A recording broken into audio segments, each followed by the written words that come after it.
Hello friends, welcome to SMG channel. अगर आप मेरे चैनल के ऊपर नए हो तो चैनल को सब्सक्राइब कर दो and hit the bell icon to get the latest updates. मैंने कुछ दिन पहले ये अडानी जो स्कैम या हिंडनबर्ग की जो भी रिपोर्ट आई थी या जो भी न्यूज़ थे या जो फैक्ट्स थे वो मैंने सामने रखे कि एग्जैक्टली मार्केट के अंदर क्या न्यूज़ है। मैंने तुरंत ही जो है वीडियो बनाया था और वीडियो को काफ़ी अच्छा रिस्पांस मिला, जिसके लिए मैं काफ़ी ज़्यादा थैंकफुल हूँ। बट काफ़ी ज़्यादा लोगों ने जो है सब्सक्राइब नहीं किया चैनल को, तो चैनल को सब्सक्राइब भी कर दीजिए। और आज उसके ही कंटिन्यूएशन में जो है मैं एक वीडियो ये जो कंट्रोवर्सी चल रही है अडानी ग्रुप की, उसके ऊपर ही कंटिन्यूएशन में एक वीडियो बना रहा हूँ। जानबूझ के मैंने 2-3 दिन में वीडियो नहीं बनाया, क्योंकि ज़्यादा अगर अपडेट्स आएंगी सेम सेम चीज़ों को मैं रिपीट नहीं करना चाहता था। अगर अच्छी कुछ अपडेट्स आएंगी वही मैं जो है वो व्यूवर्स के साथ शेयर करना चाहता था। आज के दिन काफ़ी बड़ी बड़ी अपडेट जो है वो अडानी ग्रुप के रिलेटेड है, और मैं कुछ अपनी भी राय दे दूंगा जो कि मैंने थोड़ा बहुत इवैल्यूएट किया है अपने लेवल पे। अगर हालांकि देखें तो लाखों करोड़ का नुकसान जो है वो डेली हो रहा है। आज के दिन भी अगर देखें तो 1.5 लाख करोड़ का जो मार्केट कैप था वो अडानी ग्रुप से वाइप आउट हो चुका है। हम ज़्यादा से ज़्यादा इतना बड़ा एनालिसिस कोई भी नहीं कर सकता कि लाखों करोड़ का एनालिसिस कोई एक यूट्यूबर कर ले या कोई एक इंडिविजुअल पर्सन नहीं कर सकता। उसके लिए काफ़ी बड़ा चैनल चाहिए। बट जो भी फैक्ट्स हैं जिसका आपका नॉलेज बढ़ सकता है एक एजुकेशन पर्पज़ के लिए, जो है ये एक वीडियो है। सबसे पहले स्टार्ट करते हैं एल आई सी से। एल आई सी की मैं बात इसलिए कर रहा हूँ क्योंकि एल आई सी का भी ज़्यादा है काफ़ी अच्छा बड़ा एक्सपोजर जो है वो अडानी ग्रुप के अंदर देखने को मिलता है। मैंने काफ़ी अभी जो एक वीडियो भी बनाया था जहाँ पे मैंने शेयर किया था कि Adani group L I C group जो है उसको लगभग 16,000 करोड़ के आसपास का लॉस जो है वो वेडनेसडे और फ्राइडे के दिन हुआ। आज के दिन भी अगर देखेंगे तो अडानी ग्रुप के अंदर अडानी टोटल गैस और ट्रांसमिशन के अंदर अगर आप देखेंगे तो 20% 15% के आसपास के लोअर सर्किट लगते हुए वहाँ पे भी जो है आज के दिन 1.5 लाख करोड़ के आसपास की जो मार्केट कैप है वो गायब हो गई आज के दिन की अगर बात करूँ। उसके बाद अभी जो है एफ जो आने वाला है, तो एफ का मतलब क्या होता है अगर बेसिक बेसिक अगर आपको नहीं पता है तो अडानी जी जो है वो अपना ही स्टेक डाइल्यूट करेंगे मतलब कि बेचेंगे। और जो लोग हैं चाहे उसमें रिटेलर्स हो गए, एच हो गए या कोई भी बड़े बड़े म्यूचुअल फंड्स हो गए, वो उसको उनका जो अडानी का स्टेक है वो कंपनी के अंदर खरीदेंगे फॉर अ पर्टिकुलर प्राइस। जिसका लगभग 20,000 करोड़ के आसपास का जो स्टेक है वो डाइल्यूट करने वाले थे और उसके अंदर से जो है बैंक्स को कर्जा चुकाने वाले थे अडानी ग्रुप। ये जो पैसे जमा होते उससे जो है बैंक्स का कर्जा चुकाते। और अभी के लिए देखें तो बैंक्स भी जो है वो काफ़ी ज़्यादा प्रेशर में देखने को मिल रहे हैं। आज के दिन बैंक निफ्टी ने भी जो है वो काफ़ी ज़्यादा लो बनाया और काफ़ी ज़्यादा बैंक्स भी अगर देखें तो 2-2.5% के आसपास टूटते हुए देखने को मिले। उसका रीज़न एक ही है कि ये जो पैसे बैंक्स के अंदर आने वाले थे और अडानी ग्रुप को जो है बैंक्स ने कर्जा दिया हुआ है, वो थोड़ा सा एक जहाँ जहाँ पर मार्केट के अंदर अगर शक की गुंजाइश आ जाती है तो वहाँ पे आपको गिरावट 101% देखने को मिलेगी। अगर ऐसा अनुमान भी हो जाए कि यहाँ पे इनको एक ऑर्डर मिलने वाला है तो भी तेज़ी हो जाएगी। और ऐसा अगर हो जाएगा कि यहाँ पे अगर एक फ्रॉड होने वाला है, हो सकता है कि वो एक रूमर हो, एक अफवाह हो, उसके बावजूद भी जो है वहाँ पे गिरावट आपको ज़रूर देखने को मिलेगी। एल आई सी ने जो है एफ के अंदर अभी के लिए अप्लाई करने को मना कहा है और वो जो है अडानी ग्रुप के साथ उनकी बैठक होगी और वो जो है वो काफ़ी ज़्यादा चीज़ें जो है इसके बारे में डिस्कस करेंगे और बात करेंगे कि क्या इसके अंदर कितनी सच्चाई है और कैसे एल आई सी को क्योंकि आपके पैसे अगर कहीं लगे हुए हैं तो आपको थोड़ा सा एक कॉन्फिडेंस होना चाहिए उस ग्रुप के ऊपर। तो वही जो है एल आई सी बात करेगी। बट अभी के लिए एल आई सी ने कहा है कि वो जो है एफ के अंदर पार्टिसिपेट जो है नहीं करेंगे। उसके साथ ही अगर एल आई सी ने आज ये भी क्लेम किया है कि उनका जो है मल्टीबैगर रिटर्न जो है वो अडानी स्टॉक से आ चुका है और अभी भी जो है वो प्रॉफिट के अंदर ही है। इतनी गिरावट होने के बावजूद भी एल आई सी जो है still sitting in profits despite of this issue.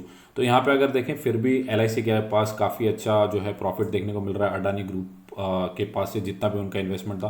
तो exposure to Adani group is less than लगभग 36 करोड़ के आसपास, लेस देन 1% जो है एल आई सी का जो भी मार्केट कैप है या उनका जो भी ए यू एम है उसका सिर्फ 1%, लेस देन 1% देखने को मिल रहा है सिर्फ अडानी ग्रुप के अंदर। ये जो है वो एल आई सी के पार्ट पे हम क्लैरिफिकेशन कर रहे हैं कि ये एल आई सी ने अपना अपना क्लियर कर लिया कि भाई एक तो वो एफ पी ओ के अंदर सोचेंगे इन्वेस्ट करने को, दूसरा जो है वो अडानी ग्रुप के साथ वो बैठक होगी, तीसरा जो है वो अभी भी प्रॉफिट के अंदर है, चौथी बात जो है वो कि एल आई सी के अंदर अडानी ग्रुप के अंदर उनका सिर्फ 1% के आसपास का ही एक्सपोजर देखने को मिलता है। उसके बाद आप यहाँ पे ये भी देख सकते हैं कि India's L I C has no plans currently to bid for more in Adani share sale, जो कि एफ पी ओ की बात कर रही है। जो अडानी ग्रुप अपना शेयर डाइल्यूट करने वाला है तो वहाँ पे जो है LIC का बिडिंग करने का कोई प्लान नहीं। ये जो मैं न्यूज़ आपको कवर कर रहा हूँ ताकि आपको ओवरऑल जो जितनी भी खबरें वो पता चल जाए लॉन्ग स्टोरी शॉर्ट के अंदर।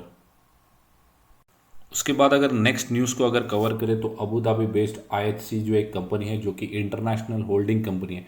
अब होल्डिंग कंपनी का आप एग्जांपल ले सकते हो जैसे बजाज होल्डिंग्स, ऐसी जो कंपनी जिसके अंदर काफ़ी ज़्यादा होल्डिंग हो या वो काफ़ी ज़्यादा अपना इन्वेस्टमेंट अलग अलग कंपनीज के अंदर करते हो जहाँ से उनको रिटर्न आते हो, तो वो जो है 400 मिलियन US डॉलर जो है वो अडानी FPO के अंदर इन्वेस्ट करने वाले हैं, जो कि लगभग 300 करोड़ के आसपास का वैल्यू हो जाता है। तो ये जो है एक पॉजिटिव न्यूज़ है, डिस्पाइट ऑफ इतनी बड़ी बड़ी खबरें आ रही हैं, नेगेटिव न्यूज़ आ रही है, उसके बावजूद भी अगर 4 घंटे पहले अगर आप देखेंगे तो ये जो है वो लगभग 300 करोड़ के आसपास की इतनी बड़ी रकम जो है वो अडानी FPO के अंदर इन्वेस्ट करना चाहते हैं। LIC जो है वो हालांकि लॉस हो रहा है उसके बावजूद भी जो है वो पॉजिटिव है इन टर्म्स ऑफ अडानी ग्रुप। उसके बाद अगर देखेंगे तो ये सेकंड बड़ी न्यूज़ देखने को मिल रही है जहाँ पे ये लोग 300 करोड़ के आसपास, 350 करोड़ के आसपास का जो इन्वेस्टमेंट है वो अडानी FPO के अंदर करने वाले हैं, जो कि दो बड़ी अच्छी न्यूज़ है। सो यहाँ पे अगर आप देखें तो अडानी ग्रुप ने जो है वो 413 पेज का रिप्लाई जो है वो हिंडनबर्ग को दिया था। उसके रिस्पांस में इन्होंने कहा है कि fraud cannot be obfuscated by nationalism. इसका मतलब इन्होंने जो ग्रुप में कहा था कि ये जो पूरा इल्ज़ाम लगाया ये पूरा जो है वो इंडिया के रेपुटेशन को हानि पहुंचाने के लिए जो है इन्होंने किया है, हिंडनबर्ग ने किया है। सो यहाँ पे अगर आप देखेंगे तो इन्होंने ऐसा क्लेम किया था कि this is attack on India, Adani group ने ऐसा कहा था। बट यहाँ पे अगर ऐसा हिंडनबर्ग का इसके अंदर रिस्पांस देखने को मिल रहा है कि नेशनलिज्म की आड़ में आप जो है वो फ्रॉड को छुपा नहीं सकते। इनका मतलब ये था कि आप जो है नेशनलिज्म की आड़ में फ्रॉड को छुपा नहीं सकते, तो इंडिया का नाम लेके जो है आप वो अडानी ग्रुप को बचा नहीं सकते।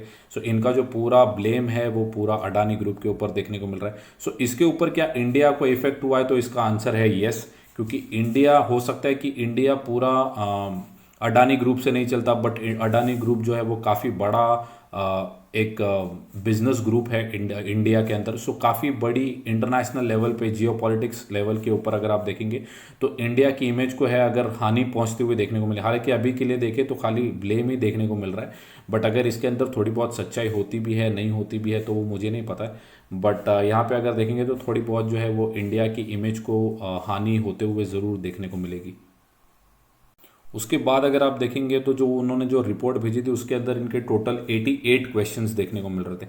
अब क्वेश्चंस के अंदर क्या हो सकता है कि मैंने पहले भी कहा कि टैक्सेस के अंदर चोरी है, बाद में फाइनेंशियल रिपोर्ट्स के अंदर जो है हेरा फेरी देखने को मिल रही है, काफ़ी ज़्यादा डेट्स है, स्टॉक्स के अंदर काफ़ी ज़्यादा हेरा फेरी देखने को मिल रही है। ऐसे जो इनके टोटल 88 एलिगेशन या क्वेश्चन देखने को मिल सकते हैं, जिसके अंदर इन्होंने कहा है कि Adani failed to specifically answer 62 of them.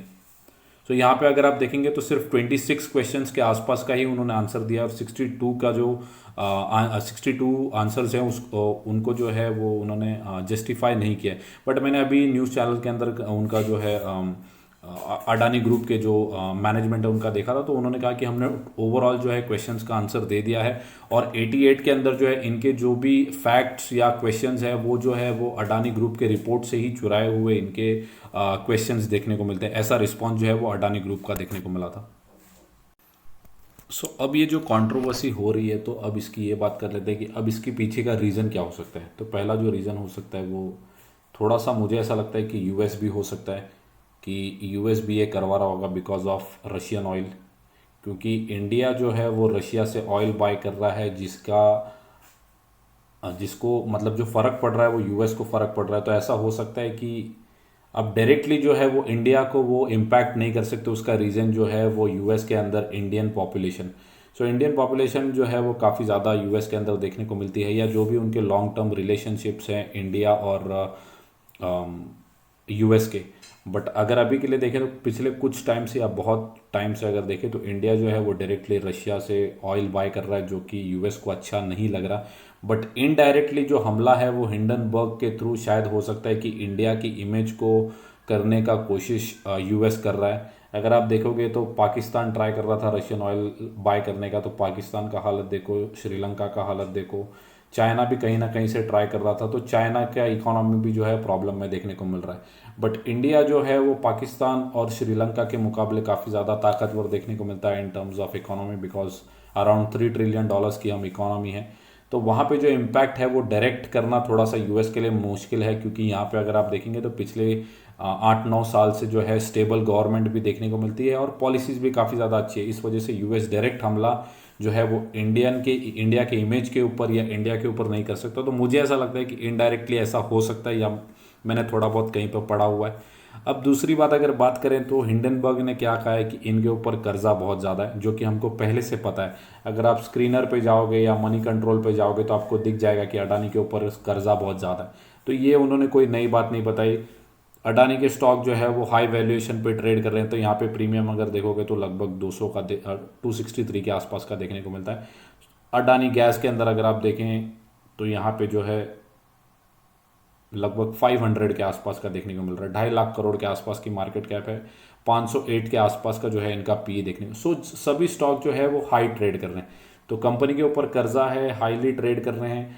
अब फाइनेंशियल्स के रिपोर्ट के अंदर थोड़ा बहुत 19-20 है या उसके अंदर प्रॉब्लम है, ये मैं नहीं कह सकता, क्योंकि और अडानी ग्रुप का ये कहना है कि ये जो है वो टोटली जो ऑडिट करती है जो कंपनीज रिजल्ट, वो एक स्टैंडर्ड कंपनीज ऑडिट करती हैं, तो हेर फेर का कोई चांस नहीं है। सो अब दूसरी बात ये हो सकती है कि अडानी ग्रुप को अगर हम, क्योंकि काफ़ी बड़ा ग्रुप है और अगर आप देखेंगे तो अडानी जो है वो अडानी ग्रुप, सो मिस्टर अडानी जो है वो वर्ल्ड के सेकंड रिचेस्ट जो है पर्सन भी देखने को मिलते हैं। सो ये भी जो है कहीं ना कहीं लोगों को अफेक्ट करता है इन बड़े बड़े कंट्रीज़ के अंदर, स्टेबल डेवलप्ड इकोनॉमीज़ के अंदर, कि इंडिया एक $3 ट्रिलियन इकोनॉमी होके वहाँ का एक बिजनेस ग्रुप जो है वो वर्ल्ड में सेकंड रिचेस्ट है। सो काफ़ी ज़्यादा चीज़ें हैं। उसके बाद अगर आप देखोगे तो इंडिया के अंदर भी ऐसे लोग हैं जो इंडिया को डिफेम करने में मज़ा आता है, या वो अडानी और अंबानी के खिलाफ भी देखने को मिलते हैं। ये जस्ट मेरी राय दे रहा हूँ और फैक्ट्स इसके साथ रख रहा हूँ। राय कम है, फैक्ट ज़्यादा है। तो इंडिया के अंदर भी आप देख सकते हो कि जो है अडानी और अंबानी ग्रुप को डिफेम करने की काफ़ी बार कोशिश की जाती है। So apart from outside of India, India के अंदर भी कुछ ऐसे लोग हैं या बड़े पावरफुल लोग हैं जो कि अडानी को डिफेम करना चाहते हैं या अंबानी को डिफेम करना चाहते हैं, या ऐसे कुछ काम करके उनके ऊपर लालचन लगाना चाहते हैं ताकि इनडायरेक्टली वो जो है करंट गवर्नमेंट को अटैक कर सकें। सो ये कुछ चीज़ें हैं जिनके ऊपर आपको गौर करना चाहिए, और डायरेक्टली आपको अडानी ग्रुप के ऊपर शक करना चाहिए या अपना ट्रस्ट ख़त्म कर देना चाहिए, ये मैं नहीं कहूँगा। सो आपको थोड़ा बहुत बिलीफ अपने कंट्री के एंटरप्रेन्योर्स और बिजनेस ग्रुप के ऊपर भी होना चाहिए। एक सिर्फ 6 एम्प्लॉयज़ है हिंडनबर्ग के अंदर, सिर्फ 6 एम्प्लॉयज़ ही लोग काम करते हैं, और यहाँ पे अगर अडानी ग्रुप देखेंगे तो लाखों लोगों को जो है एम्प्लॉयमेंट दिया है।